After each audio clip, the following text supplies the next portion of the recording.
ରାତିରେ ମାନେ ଅନ୍ଧାର ହୋଇଯିବା ପରେ ଗୋଟେ ମାଟି ଜାଗାରେ ଘରର ଆଖପାଖରେ ଗୋଟେ ଛୋଟ ଗାତ ଖୋଳି ନେଇଯିବେ ଓ ସେଥିରେ 5ଟି ଶୁଖିଲା ଲଙ୍କା, ମନେ ରଖିବେ 5ଟି ଶୁଖିଲା ଲଙ୍କା, ଲଙ୍କାର ଡେମ୍ଫ ଛିଡ଼ାଇବେ ନାହିଁ କି ଭଙ୍ଗା ଲଙ୍କା ବା ଅଧା ଥିବା ଲଙ୍କା ନେବେ ନାହିଁ।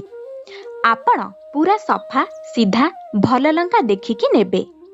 କୋଉଠି କିଛି ଯେମିତି ଭାଙ୍ଗି ଯାଇ ନଥିବ, ପୁରା ସୁନ୍ଦର ଲଙ୍କା ଦେଖିକି ନେବେ ଏବଂ ଆପଣଙ୍କର ଶତ୍ରୁଙ୍କର ନାମ ଲଗାତାର ପାଟିରେ କହୁଥିବେ।